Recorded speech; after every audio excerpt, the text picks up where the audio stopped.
Namo Bhagavate Vasudevaya. Om Namo Bhagavate Vasudevaya. Jai.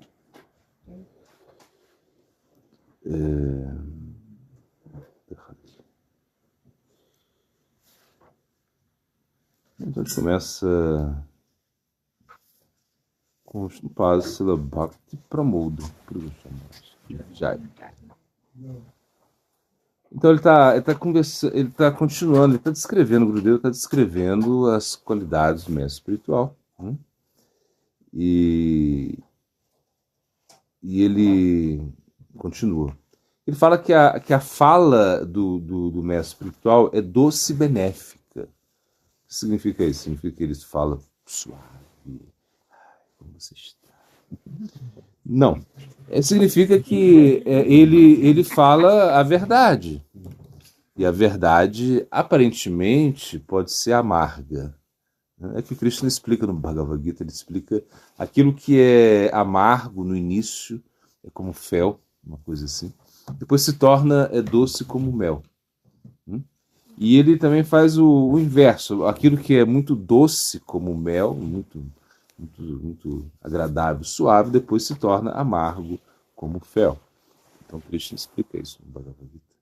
É que na realidade nós temos que entender que a verdade ela pode parecer um pouquinho dura, difícil de ser digerida, mas ela é para o nosso benefício. Então, por isso, o mestre espiritual ele fala doce, ele fala de uma maneira benéfica.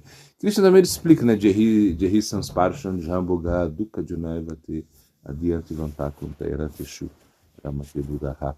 Então, que a pessoa que não entende isso, que não entende que desfrutar do mundo material é uma coisa que vai dar problema. No início pode ter muita felicidade quando você começa a desfrutar, a pegar coisas. Isso pode realmente querer ser monarca de tudo aquilo que você vê. Porque essa é a ideia do mundo material. Ou seja, os sentidos eles querem agarrar tudo que os objetos dos sentidos propõem.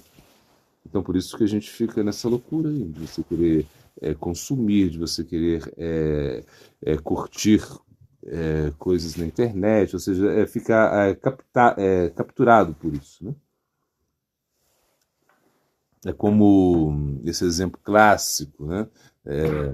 Desses bichinhos, a mariposa, sei lá, que elas vão pro fogo. Né? Então imagina, tem um fogo e elas estão morrem no fogo. É mais ou menos isso. Então essa fala doce, essa fala suave do mestre espiritual é muito relacionado àquilo que ele está entregando, que é muito doce e suave, que é o Bhakti. Então não existe nada mais doce e suave do que o Bhakti. Imagina, quando você vai confrontar algum sei lá, algum Mayavadi, algum personalista, que ele vai falar que Deus é só uma energia, que você... que não existe diferença entre você e Deus, porque tudo é um, tudo é a mesma coisa. Quando você vai confrontar, quando você começa a tentar debater com essa pessoa, pode ser que ele tenha muitos argumentos e possa tentar te convencer que a verdade é sem forma, ou seja, que quando o Krishna vem aqui ele fica em Maya, que, enfim, ele pode até te convencer, ele pode até mostrar muitos argumentos para você, mas no final você vai falar, olha, tudo bem, mas Krishna é muito mais doce. Né? Quando você pensa em Krishna, nos passatempos dele, quando você pensa em Krishna com Radha, quando você pensa em Krishna com seus amigos, isso é muito mais doce.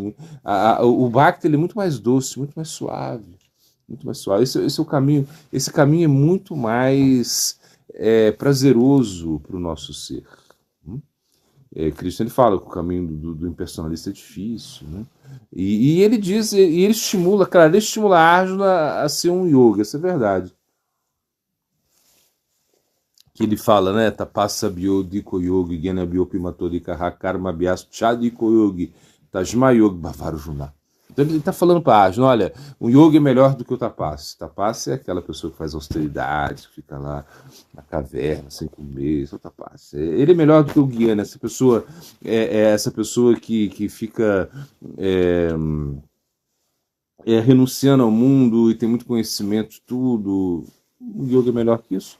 O yoga é melhor do que um karma, ou seja, do karma é essa pessoa que vai tentar melhorar o seu karma, ganhar uma energia para ser utilizada no futuro. Então essa é a ideia do karma marga. Então eles vão lá, fazem sacrifícios, eles dão caridade, seguem algumas escrituras, dharma shastras, sei lá, e aí eles conseguem melhorar o karma. Então isso é incrível isso.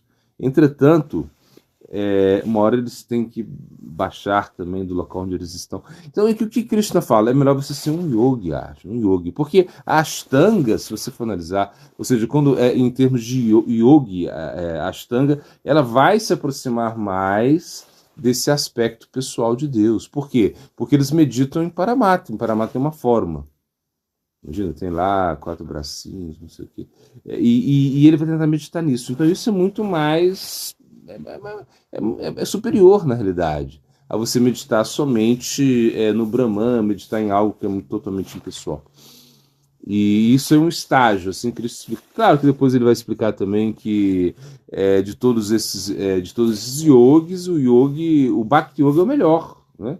Yoginapi Sarvesham Matagatenantaratmanam Shiradavam Bhajante Dimam Samedjuktatamum Mataha. Então Krishna ele explica o que para Arjuna? Que, olha, ser um yogi é bom, mas um Bhakti Yogi isso é excepcional. Você tem que ser Bhakti Yogi mesmo. Você tem que acreditar em mim, você tem que pensar em mim. Krishna está levando para esse lado mesmo. Que Krishna é assim no Bhagavad Gita. Ele te propõe, ele te mostra alguma coisa, mas já enfia o Bhakti no meio. É mais ou menos isso. A propaganda enganosa que Krishna faz aí. De certa maneira, quando ele fala do Dharma, fala de Artha, ele fala de muitas coisas, muitos. Quando ele, no Bhagavad Gita, ele vai falar, glorificar o Karma, glorificar o Gyana, ele vai mais levar você para o Bhakti, mostrando sempre que o Bhakti é superior. Então, o mestre espiritual, ele fala a verdade, né? A verdade que é benéfica para nós. Por isso é uma coisa muito doce. Ou seja, ele está falando palavras muito doces. A mensagem dele é muito doce. Ainda que ele possa ser um pouco ríspido, né? Pode acontecer. Mas espiritual ríspido, assim como pesado, né? Se fala. Mas na realidade ele está falando o que ele quer trazer de forma muito doce. Porque é como um médico, quando você chega no hospital, né? O médico ele vai lá e você fala, olha, ele vai chegar, ele pode ser até muito educado, mas ele vai ser procedimentos assim bem fortes para curar para restabelecer a sua saúde. Imagina essa ideia. Ainda que venha anestesia, ainda que venha aquela coisa toda, a enfermeira conversar com você, e venha a psicóloga, mas ao final a coisa vai doer, você vai ter que entrar com procedimentos assim bem, bem difíceis para restabelecer aquilo que você perdeu, que foi a saúde, porque quem está no hospital é porque perdeu a saúde, não está no hospital porque está lá. Não, pode até passear no hospital, mas, poxa, não é um local para você. O hospital é um local para as pessoas que estão com algum problema ou estão visitando pessoas que têm problema. Então, o mestre espiritual está resolvendo problemas das pessoas que têm problemas. Estar no mundo material é um problema. E você não pode agora falar, não quero mais estar aqui, tchau. Não, não é assim, não é tão fácil assim, não. Fala, para que é o carro que eu quero descer. Não é assim? Tá, mas não tem essa coisa de parar o carro, não. Não para o carro, não, meu amigo. Você vai até o final. Até aonde o seu karma te levar, você vai ter que ir. E vai ter que ir até o final, você vai ter que tolerar esse mundo material, com seus problemas, com suas guerras, com seus preconceitos, enfim, isso é um mundo material que a gente sabe que é muito problemático mesmo. E tem coisas boas também. Você pode olhar pela janela assim, uma coisa, você está no carro, aí você está lá, né? E de repente você vê, coisas boas, mas você está no carro, não tem jeito de. Você aproveita um pouquinho nas paradas, mas você tem que chegar até o final, isso que eu tô falando. O karma, ele tem você tem a sua cota, né? você tem a sua maneira realmente de ver as coisas, mas tem que até o final você está sendo levado pelo seu destino. Esse é o ponto. Mas, claro, o mestre espiritual pode mudar esse destino. Pode. Se você, não ele mudar, só ele vai mudar. Não. Se você aceita o processo, se você aceita o Bhakti, você pode mudar o seu destino. Você pode terminar com o seu karma futuro, facilmente. A prarabdha karma. A prarabdha karma significa o karma que vai acontecer. Esse você pode terminar facilmente. Então, realmente, não é tão difícil assim. Você canta o santo nome, você faz serviço e você se entrega ao mestre espiritual. Você vai dar uma nova perspectiva na sua vida. Mas é isso. Tem que aceitar as instruções.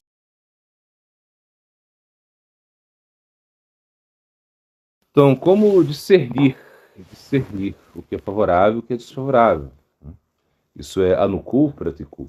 Então, Anukul significa favorável. Pratikul significa desfavorável. E como você vai discernir isso sem ser tão rígido, né? Porque realmente você está lá, por exemplo, quando a gente pega esse verso e fala Satsanga, Tyaga, Vaishnava, Acharya, Strisanga, Cassado, Krishna Bhakta. Aí está falando do comportamento de um Vaishnava. Ele tem que evitar a má associação. Imagina.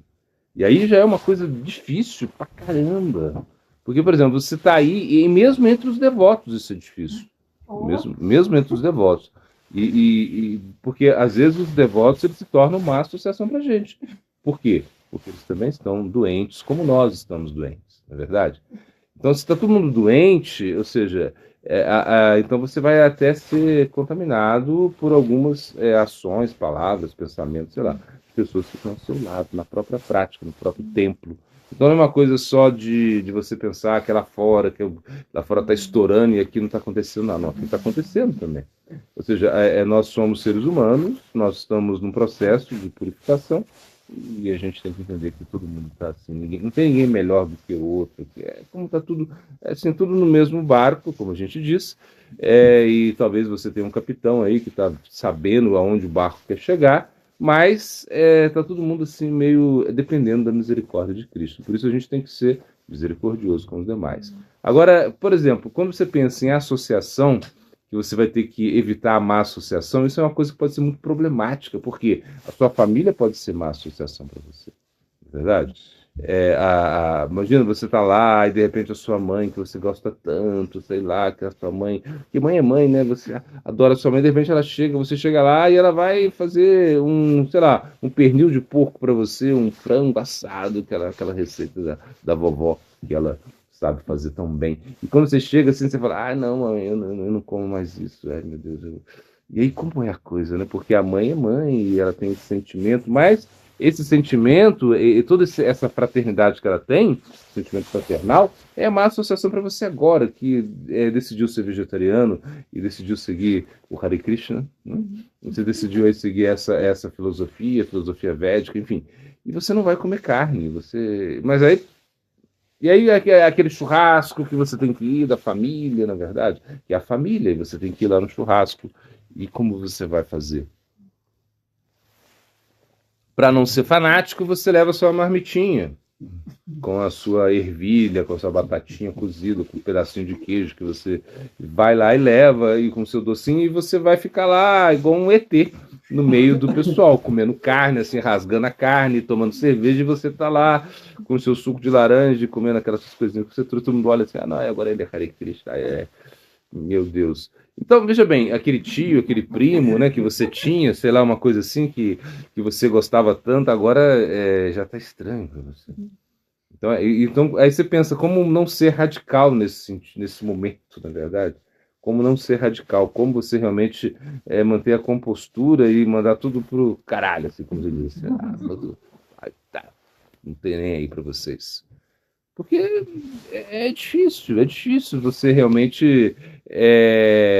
Eu acho que com o sadhusanga, ou seja, porque, claro, você pensa assim, eu quero ter sadhusanga, então isso está mais, certa maneira, é mais fácil, porque você vai pro Sada, você vê lá, é tudo bonitinho, de amarelinho, sei lá o quê, com uma coroinha na cabeça, coisa assim, não é? Tá cantando japa, fazendo Bhagavad Gita, não sei o quê, fazendo assim, é tudo bondoso. Claro, aí você vai chegar lá e falar, ó, eu quero estar com esses devotos aí, legal.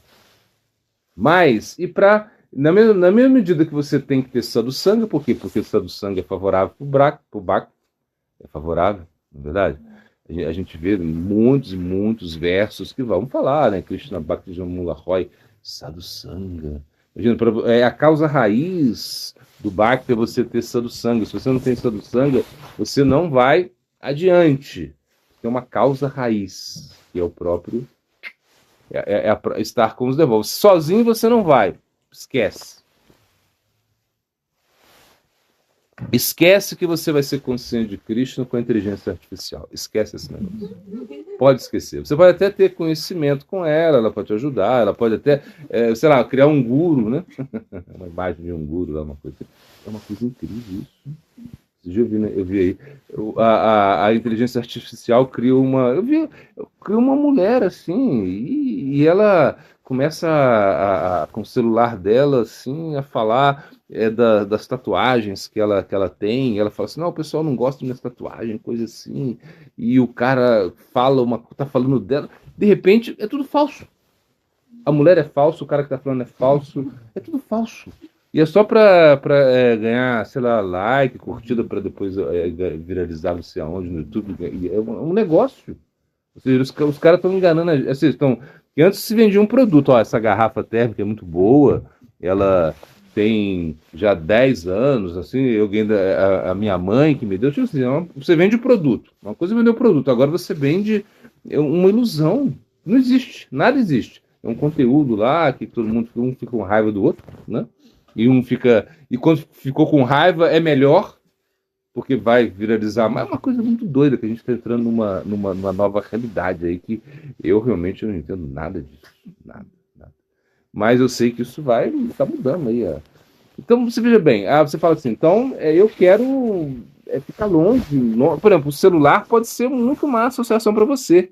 O celularzinho que você leva para todo lugar.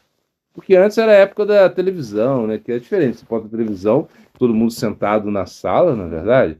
Aí você assistiu o programa, depende de você jogar bola, fazer outras coisas, né? Assim, tudo aqui no meio da época da televisão, né? Hã? Pipa, bolinha de gude. Mas você tinha um momento que você estava na televisão ali com a família, não sei, a novela das 8, não sei o quê, o programa da Sessão da Tarde, né? Não sei quem já lembra disso, Sessão da Tarde. Saudosa Sessão da Tarde, vale a pena ver de novo, não sei o quê. Você ia lá, você via um pouquinho e depois você ia fazer suas coisas. Agora não, agora você leva o celular para onde você vai. Se você vai para Cachoeiro, você vai com o celular.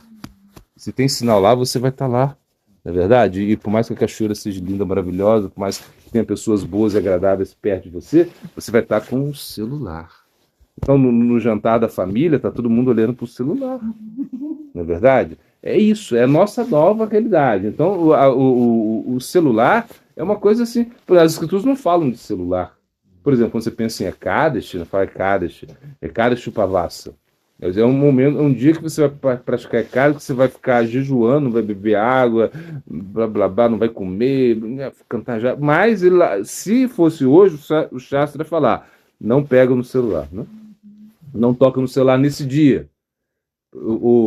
Sei lá, ou só para responder mensagens importantes, mas não fica olhando conteúdo na internet nesse dia de Ekadashi que você tem que cantar tanto. Então, o que eu digo, a gente está falando de sadhusanga porque você perguntou como não ser tão assim, radical, né? Porque realmente é aquilo. Você tem que rejeitar a má associação. Isso é verdade. O que é má associação? Aquilo que realmente faz mal, que realmente baixa a sua consciência. Tem que rejeitar isso. Não precisa ser fanático, não precisa brigar com ninguém, é só você escolher a sua associação, né? Mesmo dentro do círculo entre os devotos, ou seja, é isso que a gente tem que fazer. E o que você vai comer. Você não pode comer qualquer coisa, não pode. Então você tem que aceitar aquilo que é favorável. E a gente sempre vai nesse ponto, aceitar o que é favorável, rejeitar o que é desfavorável. O que você come, né? Então, aí eles dizem, você é o que você come. Concordam com isso? Concorda? Não, eu discordo. Você é o que você digere, na é verdade. Você come a coisa que você não consegue digerir, cara, você passou mal.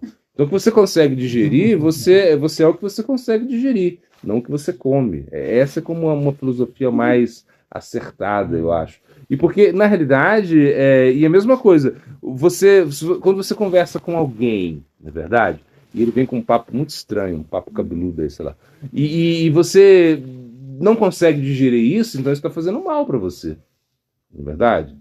Isso te influenciou de uma forma negativa. Agora, se o papo mesmo que o papo seja estranho, você, não, tudo bem, consigo digerir isso. Então você tem que fazer essa seleção.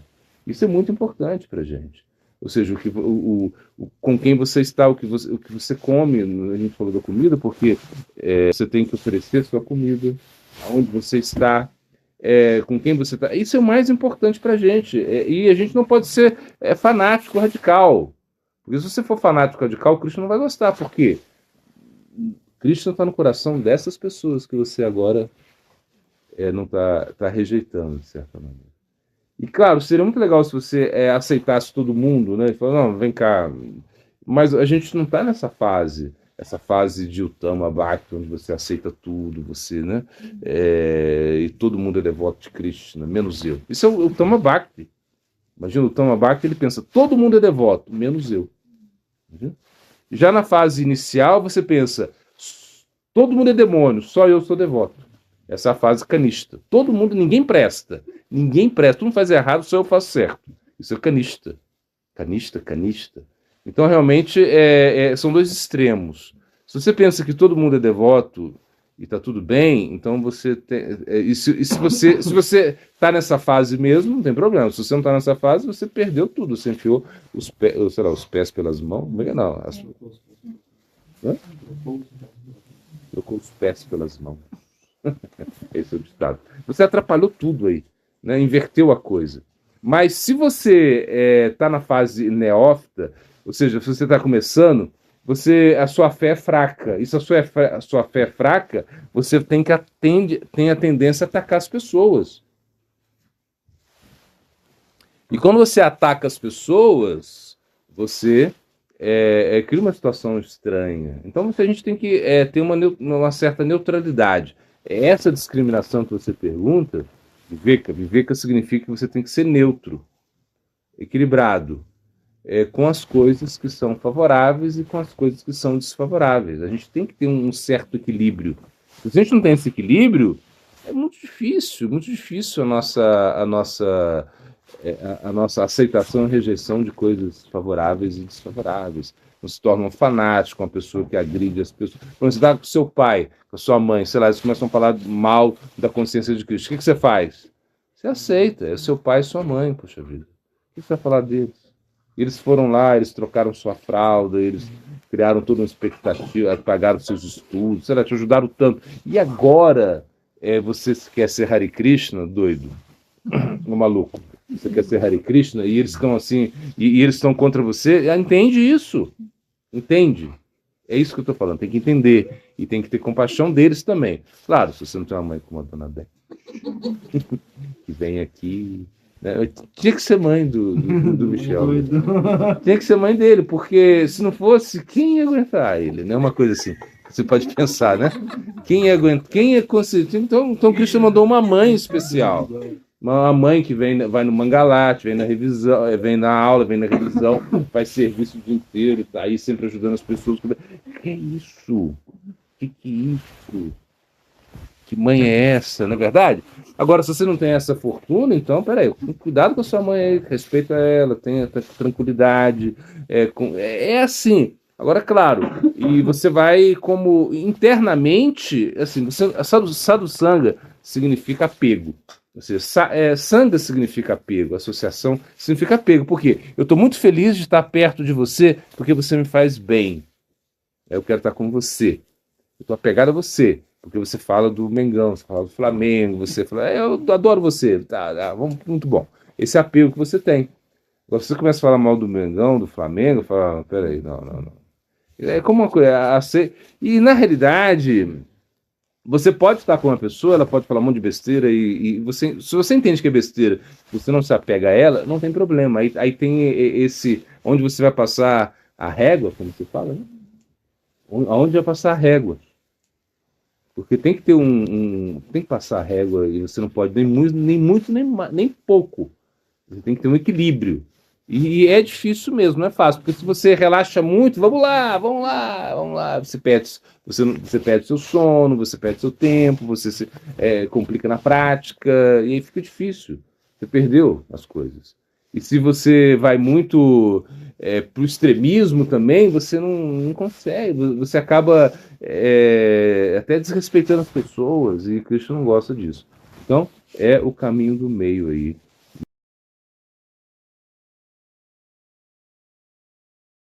Entendi a pergunta. Radha e Krishna, como um casal, como eles deixaram? Eles deixaram Então para você ser casal. Não, para ser um bom casal. como lidar com Um relacionamento. e o lado espiritual. Tá. Conciliar. Baseado no ensinamento de Radha Krishna, uma coisa assim. Só que Radha Krishna, eles não são um casal comum. Eles são amantes. Adultério. Então é diferente. Aí você não pode seguir o conselho deles, entendeu? Porque Radha não era casada com Krishna, imagina. Assim, formalmente, assim. E claro que a gente entende que Radha é a energia de Krishna, Ladini Shakti é a energia de Krishna, e ela que dá prazer a Krishna, mas era tudo, ela era como estava lá, no meio da noite com Krishna, imagina. É uma coisa assim, cara, não vou falar muito disso. Porque senão a gente foge do assunto. Mas, na realidade, a gente tem, por exemplo, Ramachandra é diferente. Ramachandra é Maryada Purusha. Ou seja, ele é a encarnação da etiqueta. E ele foi casado. Aí é mais fácil pra gente, né? Porque Ramachandra foi casado, ele fez um voto, ele é Ekapatni Vrata, ele fez um voto de só ter uma esposa. Você fala, mas isso é fácil também, não, é fácil. Não. É porque naquela época, em Treta Yuga, um rei tinha muitas esposas. Mas ele fez o voto de ter só uma esposa, Sita. E ele seguiu isso de forma muito estrita. E quando a gente pensa, né, no casamento, ou seja, o que as escrituras falam, ou seja, a cultura védica e que a gente segue, né, ela vai dar muita importância nessa união, na união entre duas pessoas que querem, que buscam Krishna, porque isso ajuda muito. Você tem uma pessoa que você fica tranquilo. Ou seja, você não precisa. É uma maneira muito assim. Como fala? Convencional, não? Não convencional, esqueci a palavra aqui. Como. Não ai, meu Deus, fugiu a palavra. Mas tudo bem. É uma maneira de você realmente perceber que você tem que jogar dentro das linhas. Entende? É isso mais ou menos que eu falo. Você não pode jogar fora das linhas. É mais ou menos isso. O casamento na consciência de Krishna é para você ficar tranquilo. Olha, fica tranquilo, você tem uma pessoa aqui e essa pessoa você não precisa procurar ninguém, porque essa pessoa ela vai satisfazer você. Porque a gente fala que o casamento, porque também se fala que o casamento ideal é o casamento a três. Você fala, peraí, Radha Krishna, aí você já começa, tem que ter um amante. Não. A gente fala três porque é você mais um e Krishna. Krishna, são três. Né? Aí quando é a três, dá certo. Se for só dois, não dá certo. Por que não dá certo dois? Por quê? Que na verdade é o seguinte, quando você tem uma pessoa, você tem dois egos, na verdade, assim, dois egos que estão aí, dois eguinhos aí, que não estão tão eguinhos, né, que eles estão tentando se relacionar. Então você tem que tirar uma coisa de você, para que ele possa entrar, concorda? E ele também tem que tirar uma coisa dele para que você possa entrar. Porque se você não tirar, se você falar assim, não, vai ser tudo do meu jeito, não vai funcionar. Não é assim, não é. Você tem que tirar um pouquinho, a pessoa entra, né? Então é assim, você tem que ceder, a pessoa entra em você e você entra na pessoa. Aí vai dar certo. Senão nunca vai dar certo. Assim, certo assim. Mas chega uma hora que, como você tirou, está faltando algo, na verdade. É como, por exemplo, eu chego aqui, eu vou tirar, vamos supor, um exemplo assim, eu tiro o meu braço para você. Minha querida, sei lá. Toma, eu tirei meu braço para você. Então, porque eu me sacrifiquei por você. Uma coisa que eu não gosto, sei lá, eu tô dando exemplo do braço pra gente ficar mais fácil. É uma coisa que eu não gosto e você agora, eu não tenho mais esse braço, por você. Mas tá faltando meu braço. Então, o que vai realmente substituir meu braço é o terceiro, é Krishna. Porque eu tirei meu braço, mas peraí, mas Krishna tá aqui. Vai valer a pena aturar você. Porque tem Krishna, entende? É uma coisa assim que você pensa. Então, a gente, a nível dharmático, a gente entende que a união ela é para sempre. Ou seja, quando você. Claro, não é muito a nossa realidade, a gente entende. Né? A cultura védica é você encontrar uma pessoa e você é com essa pessoa sem divórcio o resto da vida. Até que a morte os separe, assim como diz aí. É mais ou menos isso. Só que a gente entende, os tempos mudaram, tudo bem. A gente entende que também é uma coisa social, né? Assim, porque, por exemplo, na Índia, eles seguem agora já mudou muito, mas é aquilo, é o Dharma. Tipo assim, então eles são muito apegados ao Dharma. E o casamento é um Dharma que você tem. Quando você casa com uma pessoa, significa que você tem um Dharma pro resto da vida com ela. Você não vai trair esse Dharma para nada.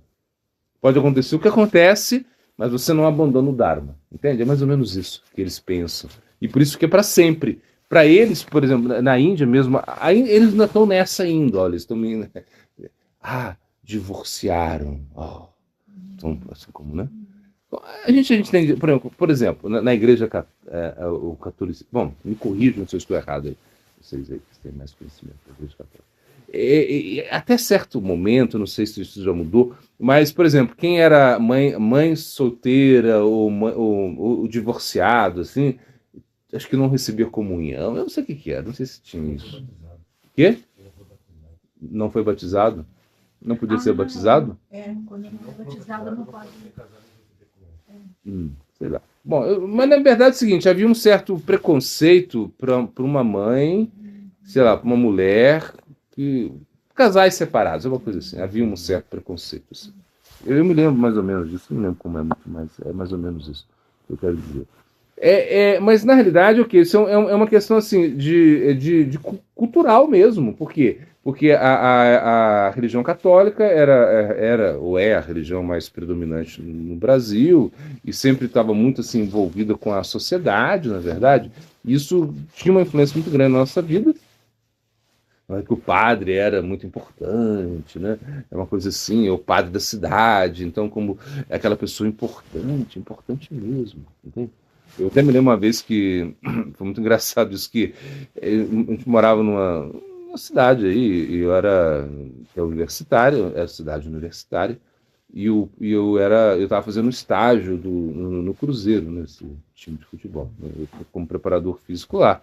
E a gente ia e tinha sei lá, o outro professor que ele também estava fazendo estágio lá, né? Ele era da universidade, a universidade tinha muita influência na sociedade lá, porque é só a universidade, praticamente, uma universidade.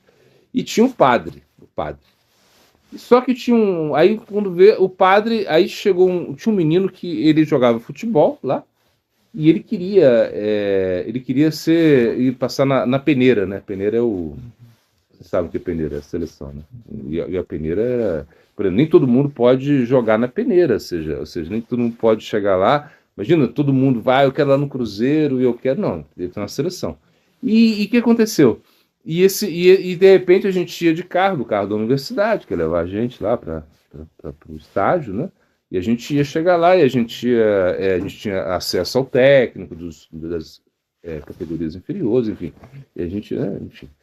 E a gente ia de carro, só que chegou lá, a instrução era o quê? Leva o menino com vocês e ele coloca ele lá como primeiro para ser, né? Porque o padre está pedindo. Agora, Só que o cara era filho do padre, assim. Era, todo mundo sabia, assim. Mas ninguém... O padre tinha um filho, assim. Enfim. E a gente levou o menino, né? E só que quando a gente chegou lá, aí o menino e tal, né? Enfim. Só que aí a gente chegou lá e a gente, aquela situação que a gente já sabia, né? Que o menino era filho do padre, enfim, não foi uma coisa, ninguém falou nada. E a gente levou lá o menino, aí chegou lá o cara, eu era só o estagiário da preparação física, né? Mas o outro lá era como para técnico. Ele chegou lá e já conversou com o técnico, falou, tem que bota ele aí. Aí botaram ele pra jogar, assim, pra jogar, botou com a camisa, tudo. E quando. Nossa, o cara era ruim demais. A bola batia na canela dele, assim, ele chutava, uma coisa horrível, assim. Aí ele, claro, foi reprovado, não aceitaram ele, aí ele voltou assim meio triste. Eu falei assim, não, mas peraí, aí ele tentou consolar ele, assim, não fica triste, não, porque, né? Explicamos, mas enfim. Mas o que eu digo é o seguinte, é que é essa influência da coisa, essa influência, né? Então, quando você pensa na cultura védica, havia uma influência muito grande, assim, culturalmente, para você manter o casamento. E isso é uma coisa muito boa. Por quê? Porque, por exemplo, quando você se divorcia, pensa bem, você tem uma pessoa que você está lá. Quando você não quer mais essa pessoa, ou ela não quer, sei lá, acontece alguma ruptura, você fica com essa pessoa, não é verdade? Porque ela entrou dentro de você. E aí fica. E aí para você tirar isso, você tem que. Aí você pensa, não, eu quero. É uma coisa difícil, porque está dentro ainda de você. E para você tirar isso, demora. É toda uma coisa assim. É uma coisa que você tem que trabalhar. Você queria tanto ela, Raga. Você está tanto apegado a ela. E daqui a pouco você é do eixo, você já não quer mais essa pessoa. E quando você não quer mais essa pessoa, ela sai, você percebeu que ela estava dentro de você. Então você tem que trabalhar isso ainda, imagina. Então na cultura védica não tinha essa coisa de divórcio, não. Então você casou até o final. Assim, estou só explicando aí que a gente também, de certa maneira, tinha isso, né? Antigamente não tinha muito essa coisa de separação, não tinha muito isso, né? Hoje em dia tudo bem. E até na Índia hoje em dia está aumentando muito, né, o número de divórcios, porque está tá uma influência ocidental muito forte. Então a coisa é assim, não tem jeito de voltar atrás, esse é o ponto. Por mais que você, né, queira ser conservador, agora a palavra voltou. A gente tem que ser conservador nesse sentido, né? E a gente tem que ser mesmo, eu acho. O relacionamento tem que ser conservador, né? A gente não pode ser liberal. Tem que ser conservador mesmo, assim, em posições, em sentimentos, tudo isso. A gente tem que atuar nesse ponto. Agora, se a gente coloca Cristo no centro, é muito mais fácil dar certo. E se você trabalha pelo sacrifício, se você atua com o sacrifício, né? Por quê? Porque o sacrifício é que vai nutrir o seu relacionamento. Não é o desfrute. O desfrute, peraí, o desfrute, mas daqui a pouco já tá aí, né, aquela coisa, já não tem mais a graça, não. Você desfruta porque tá tudo bem. Mas o que vai manter um relacionamento assim estável e um relacionamento vivo é o sacrifício que você vai fazer. Realmente colocar, e o sacrifício só vai funcionar, assim, pode ter certeza, quando você coloca Deus no centro, Cristo no centro. Ah, mas peraí, quem é ateísta? Não vai funcionar? Não, pode funcionar. Mas se ele coloca o amor, sei lá, uma coisa que representa Deus. Porque Deus é amor, poxa vida. Então se tem. Porque essa coisa de relacionamento, assim, por. Sei lá. Por proveito, né? Você vai aproveitar, você está numa situação. Isso nunca dá certo, nunca dá certo. Esquece. Isso vai acabar rapidinho. Mas quando você coloca o Deus, Krishna, sei lá, o amor, esse ideal da família, aí vai funcionar. Onde você vive por um centro. E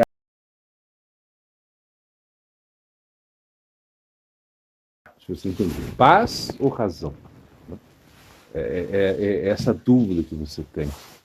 Eu acho que assim, que a razão ela te ajuda a você realmente um pouco de lógica, né? Assim, é lógica. Você tem uma lógica da coisa. E o mundo material Você tem que analisar um material com lógica. Com lógica. Não é verdade? Sei lá, se você realmente.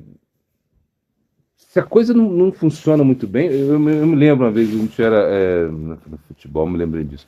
A gente era goleiro do futebol. Goleiro do futebol.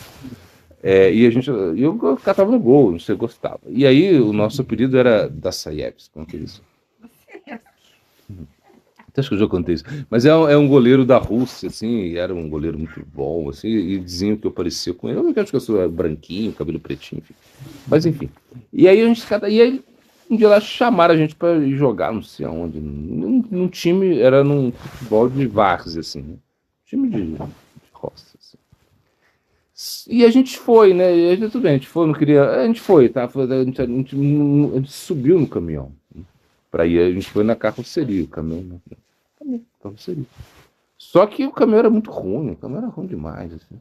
E quando você, na subida, o pessoal falava assim: desce para empurrar o caminhão. Desce para empurrar o caminhão, porque, né, imagina, o caminhão não tinha muita força, aquela coisa. O caminhão tava assim.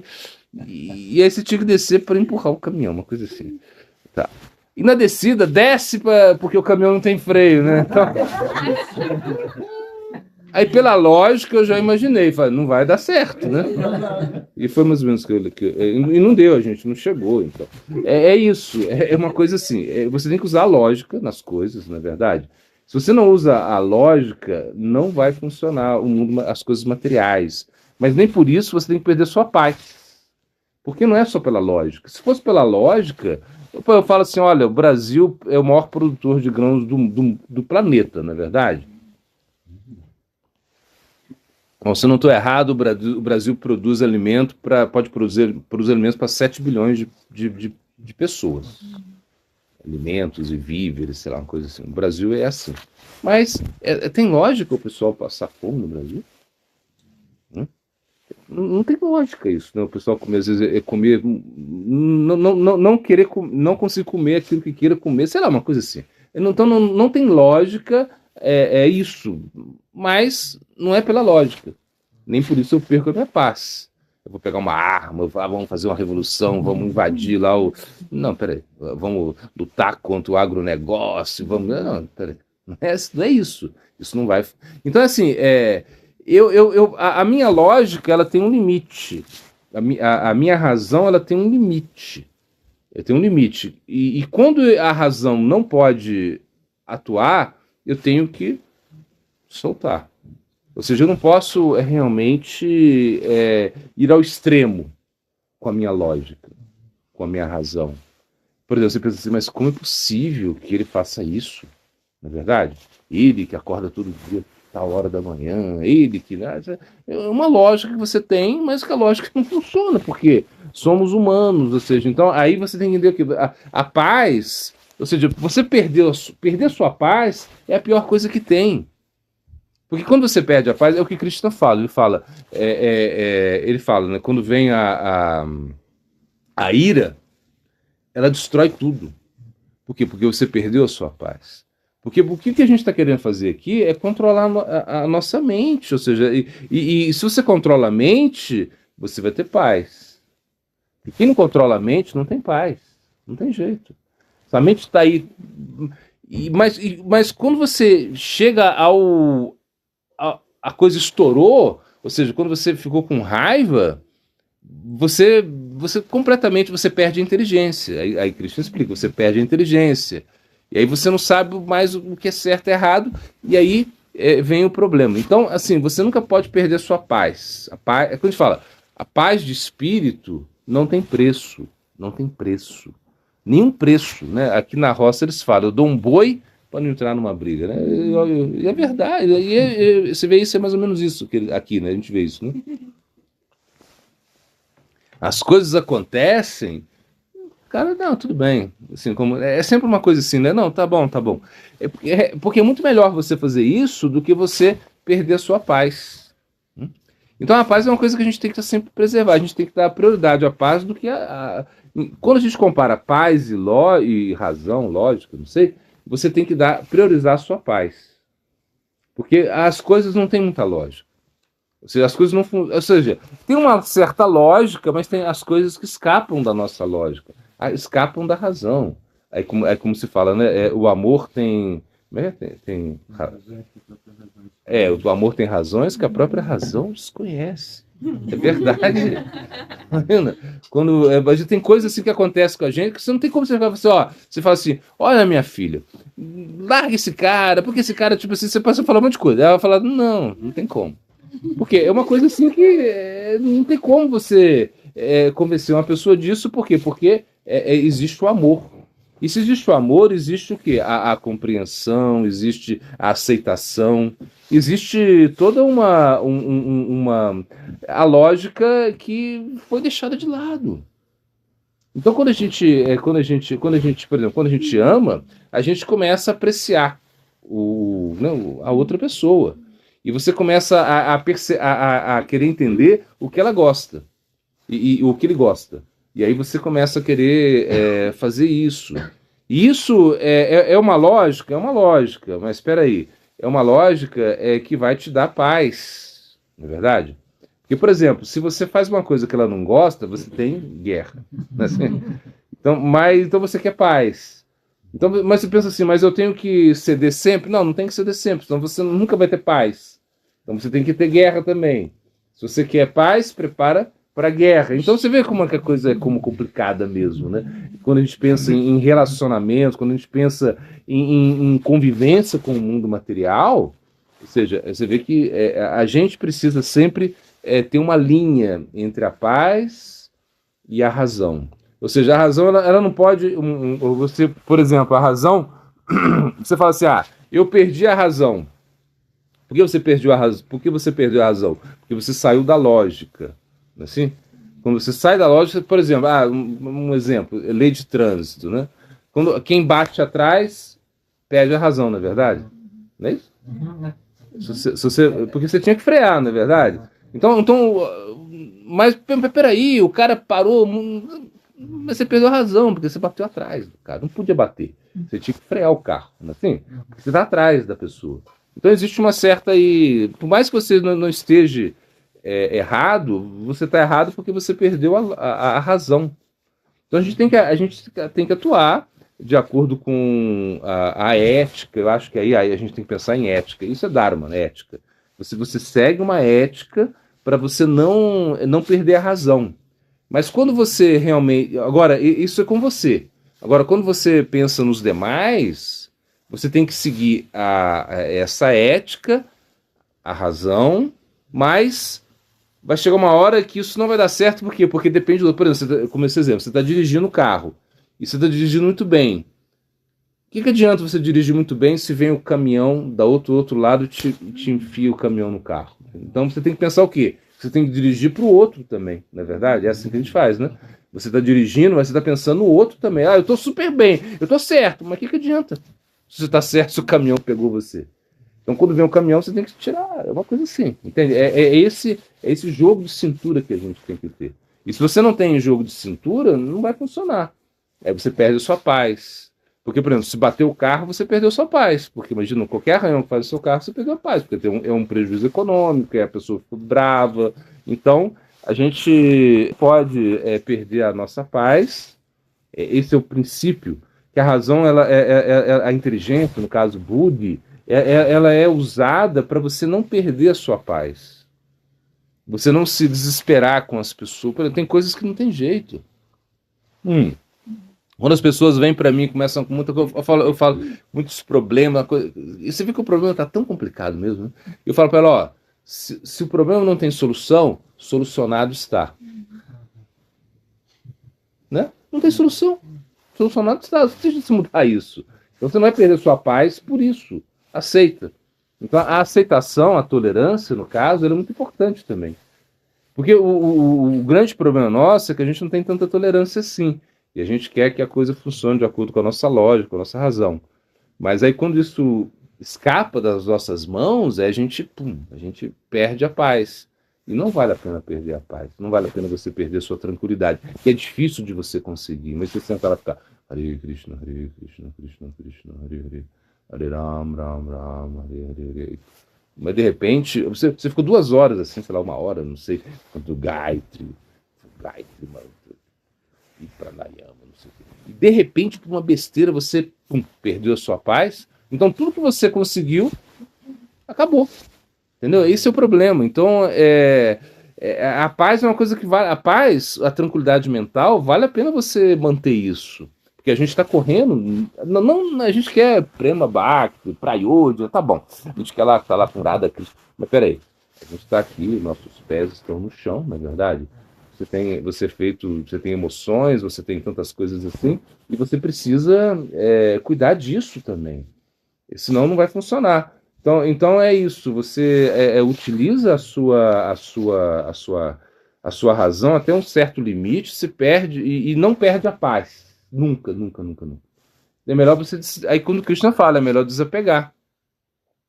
Porque, como eu falei, se não tem solução, a solução é lutar. Ou seja, então é assim, por que eu vou ficar lutando contra isso? Não tem como, tem coisas. E claro, por exemplo, se eu sou o presidente do templo, se eu sou, sei lá, uma coisa que está falando nossa realidade, né? Então tem coisas assim que eu vou tentar, eu posso até ficar nervoso para que a coisa funcione, não é verdade? Porque senão não vai funcionar. Então tem hora que você usa um pouco dessa, mas é uma coisa assim que eu faço para um serviço, é diferente. Como Hanuman. Hanuman pegou lá, ficou bravão, né, assim, foi lá e queimou Lanka. Queimou lá. A ira de Hanuman, isso é um exemplo clássico. A ira de Hanuman. Hanuman vai lá e queima toda a Lanka, a cidade de Lanka, porque raptaram Sita, enfim. Mas se você não está nessa posição, né, assim, sei lá, de fazer uma coisa assim, de proteção dos devotos, porque a raiva nossa, a gente pode pensar assim, que a nossa raiva a gente usa para proteger os devotos e não para estabelecer o nosso ego. Né? Porque muitas vezes a gente usa a raiva para estabelecer o nosso ego. O que eu penso, o que eu faço, porque, né, uma coisa que eu não gostei. E isso é ruim. Isso é ruim porque te desestabiliza completamente. É uma coisa que vai, por exemplo, você perdeu a razão e você perdeu a paz, porque você perdeu a razão, agora eu quero perder a paz? Não, peraí, eu perdi a razão, não quero perder a paz. Não é verdade? A razão eu perdi. Foi uma coisa que escapou, não tem jeito. Mas agora a coisa não funcionou como a gente queria que funcionasse, porque era com a razão e com a lógica. Não funcionou. E agora eu vou perder a minha paz? Não, peraí. Eu já perdi uma coisa que não tem lógica, tudo bem, mas eu não quero perder a minha paz. Então você relaxa e desapega, né?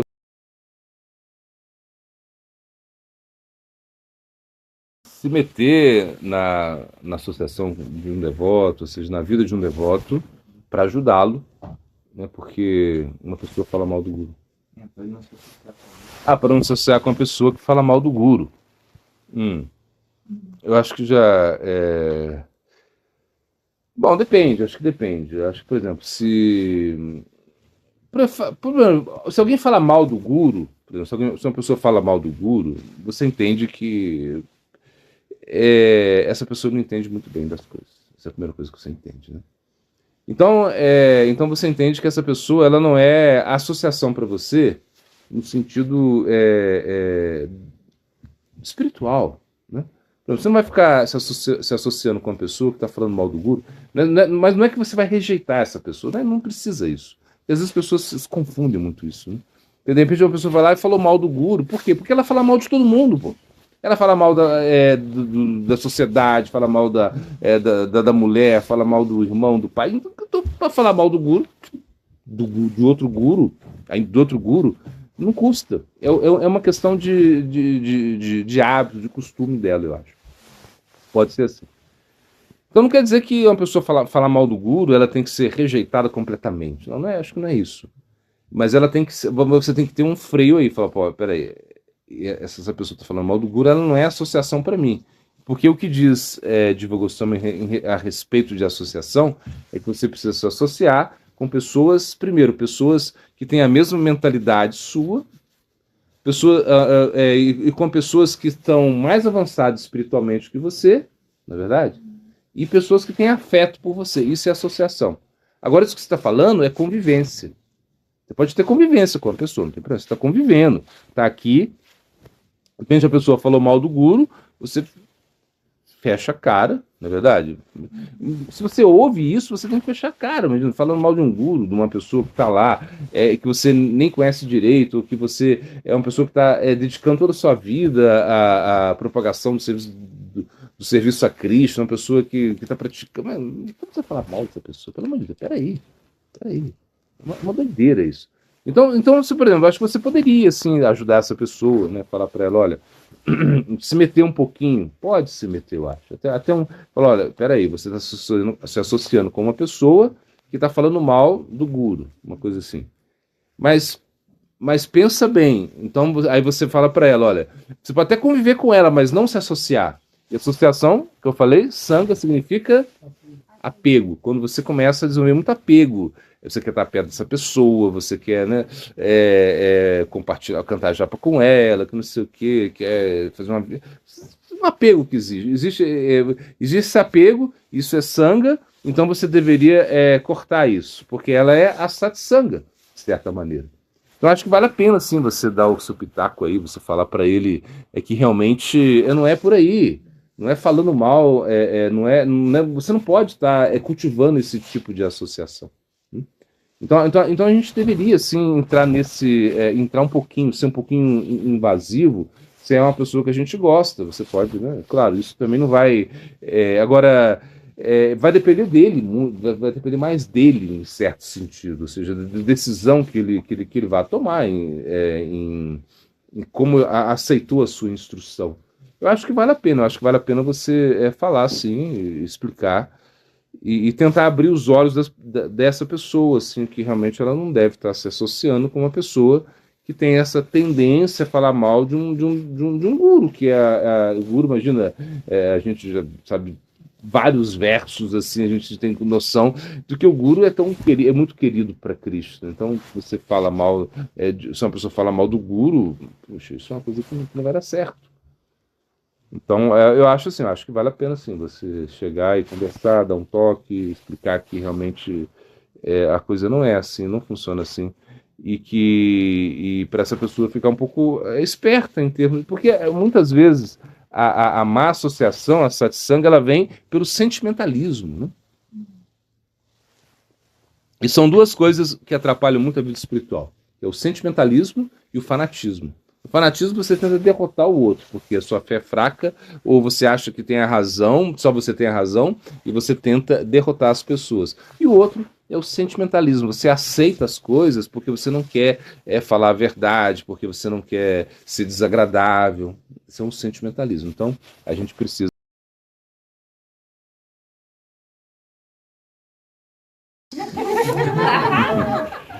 Eu acho que a gente nunca deve se desanimar no caminho do Bhakti. Né? Por quê? Porque o Bhakti pra gente é a nossa única esperança. Quando Krishna fala Bhakti Amana Abhijananti, ele fala através do Bhakti você vai me conhecer, ou seja, é através do Bhakti que você vai poder entender a mim. Então você entende que é o Bhakti. Agora, quem pratica o Bhakti são os Bhaktas, são os devotos de Krishna. Então, por isso, você precisa estar com eles. Agora, claro, a gente às vezes desanima muito com os devotos. Né? Por quê? Por que a gente desanima com os devotos? Porque a gente espera a perfeição dos devotos. Né? Esse é o problema. Então, você espera a perfeição numa fase de Adartha Nivriti. E imagina, se você analisar bem, você vai ver que essa fase de anista, a fase anista, a fase instável, significa que as pessoas vão ter muitos problemas, e a maioria das pessoas estão nessa fase. Então você não deveria se desanimar. Uma vez Swami Maharaj Prabhupada perguntaram para ele, mas Prabhupada, assim, porque, sei lá, estavam assim, né, começaram um movimento, Swami Maharaj Prabhupada ele começou o movimento, de repente muitos devotos chegaram, e aí passou um tempinho, né, muitos devotos foram embora. Ou seja, o sannyasi que deixou, o brahmachari que foi embora, blá blá blá. E aí perguntaram para Swami Maharaj Prabhupada, mas por que tantos devotos estão indo embora? Por que está acontecendo isso? E ele respondeu, numa dessas ocasiões, ele respondeu. Ele falou assim, não fique surpreso com as pessoas que vão embora. Fique surpreso com as pessoas que permanecem. Que é muito mais fácil você ir embora do que você permanecer. Isso é o ponto que a gente tem que pensar. Então, porque, por exemplo, quando você vê uma pessoa e você vê uma pessoa que ela está com os devotos faz muito tempo, ainda assim ela tem muitos defeitos e muitas, sei lá, uma coisa assim. E essa eu acho que é uma tendência natural, ou seja, quando você percebe, eu mesmo eu percebia isso no início, né? Você espera a perfeição das pessoas. Você espera que a pessoa seja perfeita, só que a pessoa não é perfeita. Eu me lembro, a gente foi para a Índia, né? Imagina. E aí e a gente tinha um carro, né? A gente tinha um carro lá, e de repente a gente vai para a Índia, para ser iniciado na Índia, tal, aquela coisa toda, a gente deixa e aí a devota que morava com a gente lá, ela chegou, ela pegou o carro, ela estava na autoescola, então ela pegou o carro para treinar, assim, no nosso carro. E ela bateu o carro, assim, estourou o carro. Né? Aí, quando a gente chegou, assim, a gente olhou o carro, assim. Nossa, a minha esposa assim, tava para morrer, assim. Eu falei assim, pera, desapega, é para mostrar, é para um teste, pra gente, é uma coisa assim, entende? Não é para. Eu só estou contando isso porque é coisas que acontecem, uma coisa que aconteceu comigo, né? E você realmente entender que são pessoas, que são realmente pessoas que vão errar, que vão falhar, né? Como dizia Sri Samaharaj, ele gostava de dizer, errar é humano, errar é super-humano, ele falava assim, errar é super-humano. Ele falava, erro, logo existo. É uma coisa assim que ele fala. Eu não lembro muito bem o que ele falou, porque foi numa aula que eu escutei, não entendi muito bem. Mas é mais ou menos isso que eu captei. Ou seja, é normal você errar. Não é que você... É normal que as pessoas errem. E isso vai servir para a nossa tolerância. Você não queria ser humilde e tolerante? Você não fala todo dia Trinapi, Sunichena, Karuapi, Sahishuna, Amanina, Manadena, Kirtanyasa da Hari, ser mais humilde do que a grama, mais tolerante do que a árvore, respeitar todo mundo, não pedir respeito para si. Aí você vai poder Kirtanyasa da Hari, cantar o santo nome sempre. Você não queria isso? Agora estão os devotos aí, gente. Eles estão aí para realmente ver se é isso que você quer. Então eu acho que a gente não tem que se preocupar com isso, assim, ou seja, que é difícil a convivência, é difícil, a gente entende que é difícil, mas pelo menos eles são devotos, ou seja, estão tentando, e são devotos, você fala, não, mas peraí, não é devoto, não, porque ele faz isso, faz aquilo, porque ele... Mas peraí, a gente está em Kali Yuga, em Kali Yuga as intenções, já é o que conta são as intenções, em Kali Yuga. Imagina em Kali Yuga, se você tenta fazer algo certo e não consegue, sei lá, você decidiu cantar 64 voltas, uma coisa, ou você fez um voto de no Mangalarte todo dia, uma coisa assim, sei lá. E de repente você não consegue, o que vale é a intenção. Porque você fala, nossa, ele tentou. Então eu aceito isso. Imagina. Krishna aceita. Pode ser que eu não aceite. Na verdade, fala, não, peraí, você falhou. Tudo bem. Mas Krishna aceita a sua intenção de fazer a coisa certa. Então imagina que em Kali Yuga é difícil mesmo. Então, Gurudeva, vamos passar Bhakti Vibhuti Bodhana Goswami Maharaj, ele fala, se você é um grihasta, e se você vive uma vida de grihasta, você é como um sannyasi. Porque grihasta em Kali Yuga significa ser sannyasi. Swamiji, Jai Maharaj. Porque é difícil você ser grihasta em Kali Yuga. É difícil, não é fácil não. É muito difícil você ter uma família, você ter, né, trabalhar e praticar. Então, ele falou, eu já ouvi falar umas 2 vezes ou 3 vezes. Ele fala lá, que gente brincando, enfim. Ele fala, você... em Kali Yuga, grihasta significa sannyasi. Porque é uma coisa muito difícil ter um grihasta. Ou seja, ter uma pessoa que quer levar a vida espiritual a sério, quer proteger a família, quer fazer as coisas sérias. Então isso é difícil mesmo. Né? E quando você pensa assim, não, mas o templo, ou seja, quando a gente convive no ashram, no caso nosso aqui é um ashram, né? Mas se você convive com as pessoas, e você vai ver o quê? É que tá difícil para elas, como tá difícil para você. Então, se você não der misericórdia para elas, você não recebe a misericórdia. Esse é o ponto. Esse é o ponto. Por quê? Porque o Krishna fala assim: você quer a misericórdia, mas você não quer dar a misericórdia. É o que aconteceu com o Sri Samaraj quando ele foi em Kachakra, porque ele queria morar em Nova Duipa, aconteceu lá a dissolução da Gaudiya, deu problemas lá na Gaudiya Mata, e ele queria morar em Nova Duipa. Então ele foi lá e pediu autorização, pedir bênçãos para Nityananda Prabhu. Então ele foi lá, prestou reverências lá no local de nascimento onde Nityananda Prabhu nasceu, ele prestou reverências, e ele pediu assim: me dê misericórdia para ficar em Nova Duipa. E aí ele teve uma revelação. Imagina, esse Sri Sara Maharaj, né? Não é qualquer um. Então Nityananda Prabhu fala para ele: olha, você está querendo a misericórdia, mas você não quer ser misericordioso com os demais. Por quê?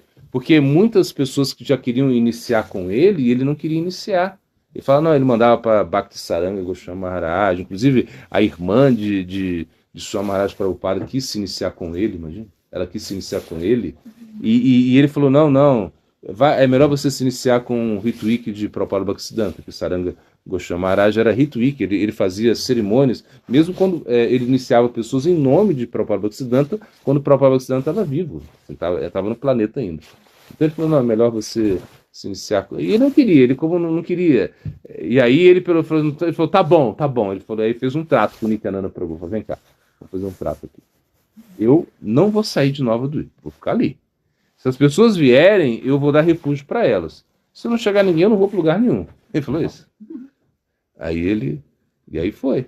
Só que começou a chegar pessoas do mundo todo.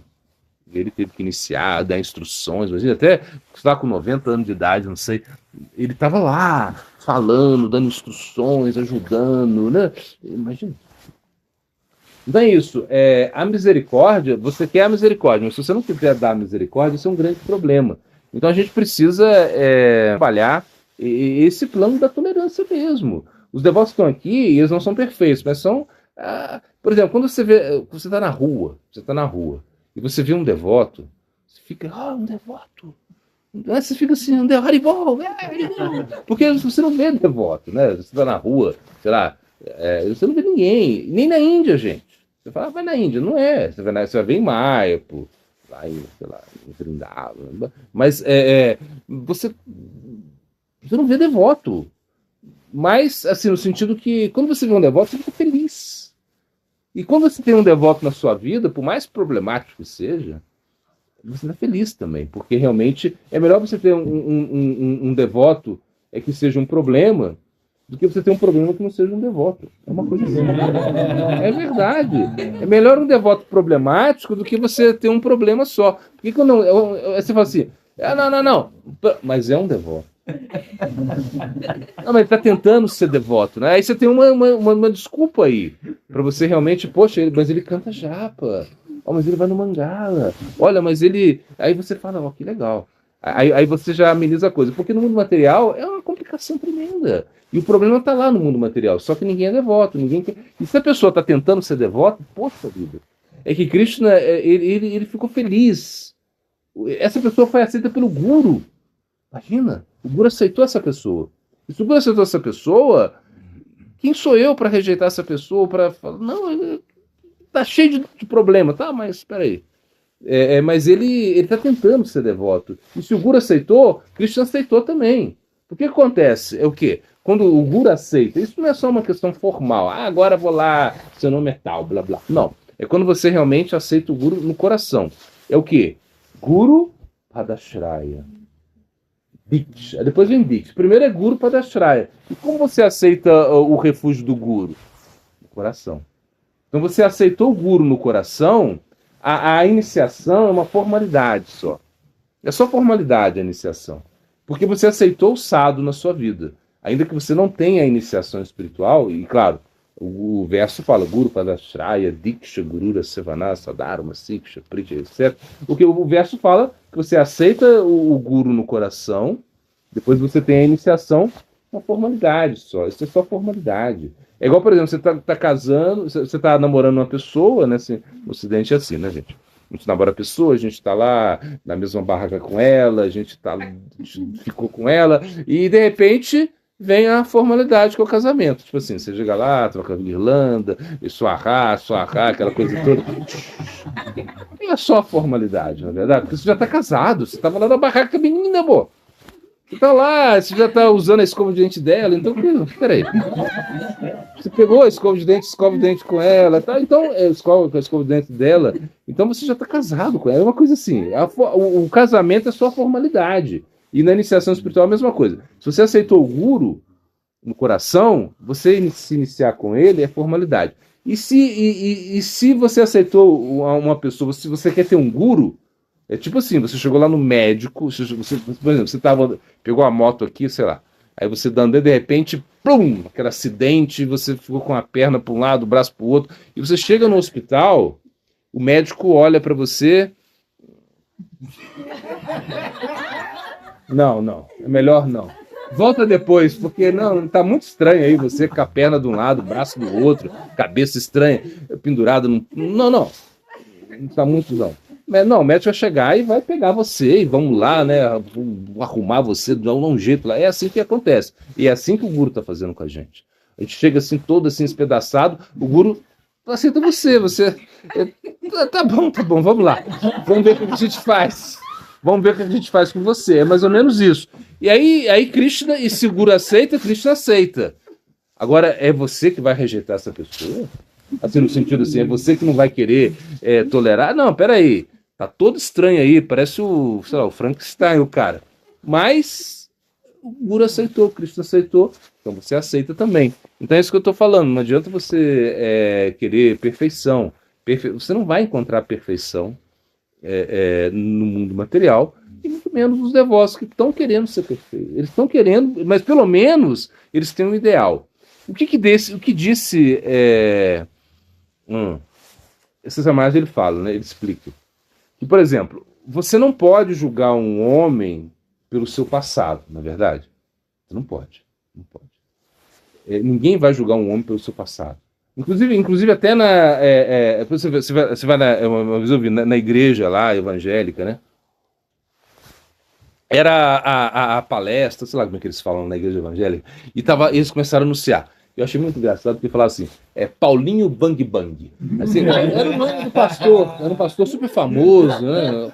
Famosíssimo, Paulinho Bang Bang. Que era um cara que era assaltante, era um cara assim, sempre do crime, né? E ele se converteu, se tornou pastor, então ele ficou famoso. Paulinho Bang Bang. Então você não julga uma pessoa pelo passado dela, não é verdade? Então a gente não vai julgar.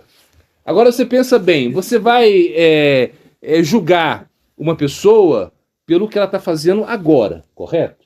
Isso é uma coisa. Não, você está fazendo certo, Paulinho Bang Bang lá, sei lá. Ele é um pastor, ele está de boa, assim, você não vai julgar que ele roubou o banco, não pode. Agora ele está aí, ele não está roubando a igreja, está legal. Isso é a nossa filosofia, é essa, gente? Julgar uma pessoa pelo que ela está fazendo atualmente, se ela está praticando, se ela está sendo correta, essa é a nossa filosofia? Não. O que o Mahaprabhu diz? O que o César Maharaj explica? É que a gente tem que julgar a pessoa pelo ideal. Ideal. Se ela quer fazer certa, você julga ela. Se ela quer fazer, não é que ela faça certo. Entende? Mas não é também desculpa para a pessoa fazer errado, não é isso. Mas ela quer fazer certo. Então você está julgando ela. Então eu acho que são os nossos maiores inimigos. Então aí Krishna ele explica isso, né, no Bhagavad Gita, Kama Esha, Kroda Esha, Rajaguna, Samubha Vaha. Ou seja, que é Kama e Kroda. Ele explica assim. Na verdade, isso, é luxúria. É luxúria. E a gente pode pensar assim, que aonde a luxúria se deposita, gente? Aonde? Aonde? Mente, inteligência e Não entra. Sentidos. Então, mente, inteligência e sentidos. A luxúria está aí. Né? Então a gente entende o quê? Que os sentidos também são nossos inimigos. Ou seja, porque na realidade, quando Krishna ele fala, se um sentido estiver descontrolado, é o problema. Você vai ter problema, muito problema. Um sentido. Se você tiver um sentido descontrolado, você vai ter problema demais. Então, na realidade, a gente entende. Aí você vai entender o quê? Que a mente, inteligência e sentidos, eles são assim, os nossos piores inimigos, assim, de certa maneira. Por isso que quando Krishna fala esse verso também, Mamamvamsho Divaloke Divabhuta Sanatanaha Manahashastani Indranini Prakritistani Karshatihi.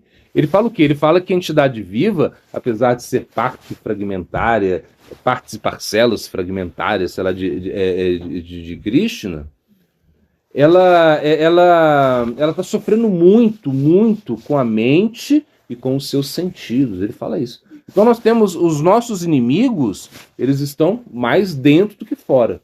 Não é verdade? Só que a gente fica criando inimigos fora. Essa é a nossa tendência, né? Você acha que é o meio ambiente que está errado, que é o governo que está errado, que a esposa está errada, que o esposo está errado, enfim. Você começa a culpar aos demais em vez de olhar para si próprio. Então, quando Srila Maharaj ele explica, né, que a essência do Bhagavad Gita está lá, médico, cura-te a ti mesmo. Aí eu pergunto para vocês, qual é o verso que tá? Qual é o número desse verso, gente? Médico, cura-te a ti mesmo. Qual é o número? Qual capítulo que tá? Qual? Não tá. Não tá. Não tá. Não tá, não tem, mas é uma coisa que ele deu como essência do Bhagavad Gita, dada por ele. Imagina, então você fala, caramba. Imagina, ele não é que ele leu, não é que ele sabia todo o Bhagavad Gita de cor, porque ele era um Shrutidara. Shrutidara significa que escutou uma vez e lembrou para sempre. Não, ele sabia então os 700 versos do Bhagavad Gita todos, sabia, claro. E ele deu significados do Bhagavad Gita que são completamente muito esotéricos, assim. Né? Quando ele vai no Chatushlok do Bhagavad Gita, né? Ele vai explicar isso de uma maneira assim que ninguém explicou, uma coisa assim que todo mundo ficou assim como uau, uau. Imagina, a gente viu esses dias quando ele explicou de uma palestra, né? Ramananda Samvada. O que é Ramananda Samvada, gente? O que é? Ramananda Samvada. Conversas de Mahaprabhu com Ramananda Roy. Então, imagina, e aí ele vai desde dos níveis assim mais baixos, assim, os níveis inferiores assim de consciência espiritual até o mais elevado, assim, e vai citando shastras e tudo. É lindo, lindo, lindo. E Srila Maharaj, quando ele deu essa conversa, Srila Bom Maharaj, que já era um sannyasi, já, né? Sannyasi, antigo. E ele falou assim, eu nunca vi, foi a melhor palestra de todos os tempos. A melhor palestra de todos os tempos. E Bom Maharaj, ele era extremamente qualificado. Imagina, ele foi mandado para a Europa para pregar a consciência de Krishna para a Inglaterra. E depois ele foi para a Alemanha. E quando ele quis pregar na Alemanha, aí falaram para ele. Ele conheceu lá o ministro de propaganda de Hitler. Dizem que ele conheceu o Hitler. Não sei até que ponto assim fez.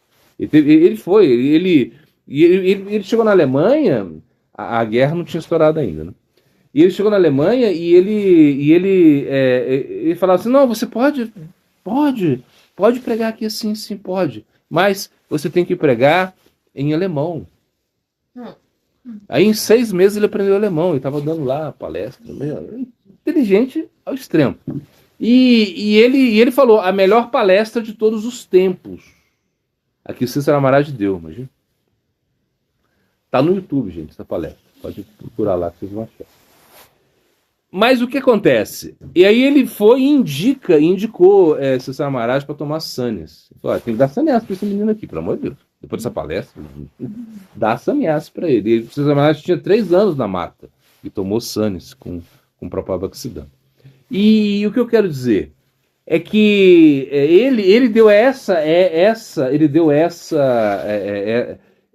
explicação que médico cura-te a ti mesmo, que o problema está com você. E qual foi o verso? Ele fala a essência do Bhagavata.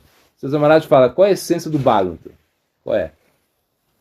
Se do Bhagavad Gita é médico cura-te a ti mesmo, qual é a essência do Bhagavata? O meio ambiente é perfeito. Imagina. Qual é o número desse verso? Não tem. Ele deu a essência disso. Então, se você pega realmente que tudo está dentro de você, aí você vê que os seus inimigos, os piores inimigos, estão aí dentro. A gente fala Kama, Esha, Krodha, Esha, tudo bem, que a luxúria é a ira, mas é aquilo que está dentro, é onde ela se deposita. Não é a luxúria em si. Deixa a luxúria lá, coitadinho. Deixa a ira lá, porque isso é como... É onde ela se depositou. E aí os seus inimigos são piores inimigos, a mente, a inteligência e os sentidos. Porque os sentidos descontrolados, a mente doida, a mente ou seja, quando os objetos dos sentidos estão nos sentidos, isso já é um grande problema, não é verdade? Isso aqui está o chocolate. Não, você está... Ai. Chocolate. Né? Na verdade, agora, tudo bem. Então, se eu tiro, já não tem problema, não é verdade? Agora, se o chocolate está na minha mente, por mais que ele esteja escondido, a minha mente vai ficar pensando nele. Então, você vê que os sentidos e a mente, e a inteligência ainda, quando os objetos dos sentidos entraram nos sentidos, entraram na mente, depois entraram na inteligência, aí ferrou, como se diz aqui. Acabou. Por quê? Porque a inteligência vai fazer tudo para nutrir essa ideia. E aí você está perdido. Então, na realidade, os piores inimigos é inteligência, mente e sentidos, quando conectados com os objetos sentidos de uma maneira completamente deturpada. E, por exemplo, se eu penso na deidade, eu vou fazer uma preparação muito deliciosa para a deidade, vou decorar a deidade, vou fazer... Isso é luxúria, assim, de certa maneira. É a nossa luxúria usada para Krishna.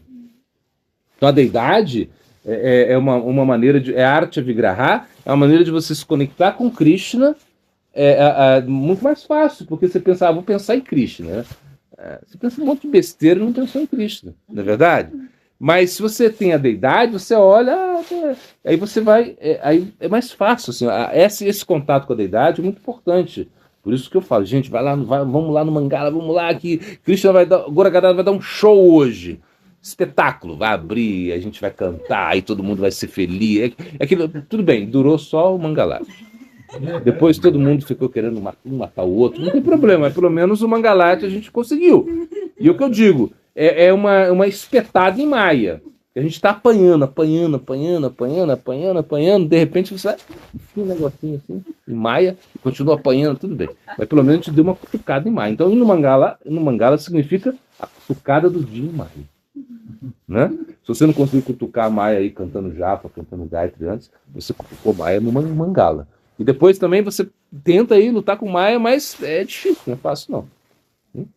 Então realmente eu acho que é isso. Se você conseguir controlar, se focar nos sentidos, mente,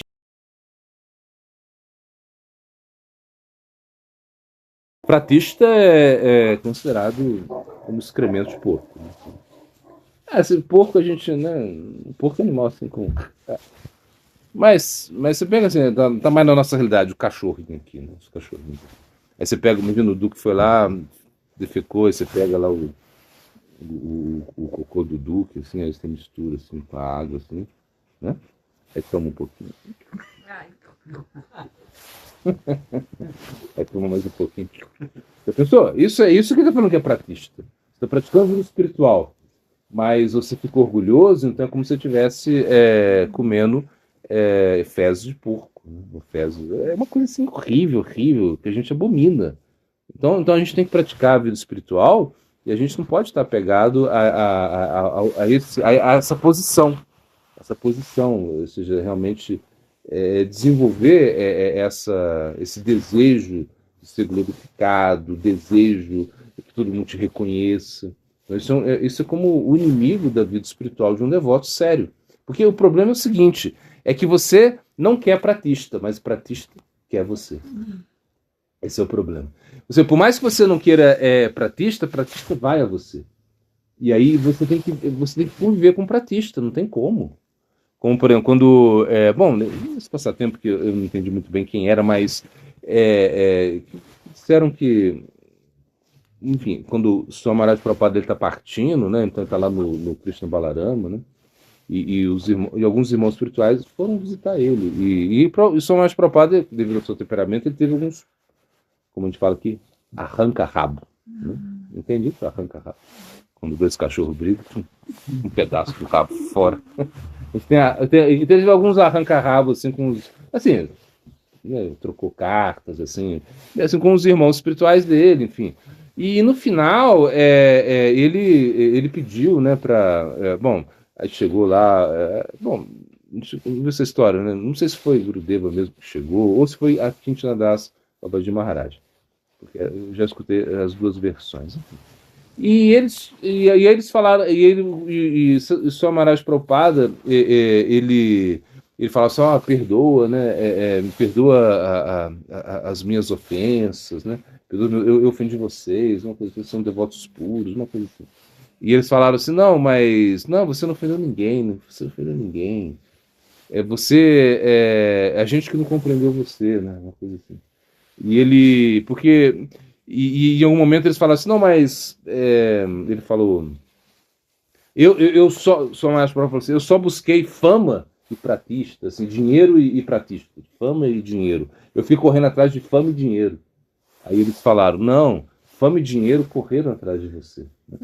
Então isso é uma coisa assim, com um devoto, e mesmo que ele não queira pratista vai para o devoto. Então esse é o grande problema. É preciso saber lidar com o pratista. É uma coisa que não tem jeito de você não ter quando você pratica vida. Assim, não tem jeito de você não lidar com isso, isso que eu falo. Claro que esses grandes Vaishnavas, eles não têm pratista. Para eles é pior do que excremento de porco. Mas só que eles têm que lidar com isso também. Entende? Então a gente no nosso nível, e claro, totalmente diferente, mas você ainda assim, você vai ter, ainda que você não faça tantas coisas, o ego está aí, e qualquer coisinha que você faz, você se sente assim, né? Porque você fez a mechinha mais linda do mundo, você acha que, né? É o melhor, assim, tem coisas assim. Então é um perigo mesmo, né? A gente tem que lutar contra isso. Essa história se conta, eu já ouvi contar com o Guru, mas Om Spasala Bhakti Vibhuda, tudo que eu confundo, Om Spasala Bhakti Vibhuda Bodhanga Maharaj, ele conta essa história com a Akintina Das Babaji Maharaj. A Akintina Das Maharaj que chegou lá, né? E ele falou, isso foi falado para ele isso, né? Agora, eu já vi essa história com o Gurudeva mesmo, que foi Gurudeva, então eu fiquei meio assim, mas talvez tenha sido mais, acho que foi a Akintina Das Babaji Maharaj, porque o Spasala Bhakti Vibhuda Bodhanga Maharaj, ele estava lá com todo mundo, ele estava com o Gurudeva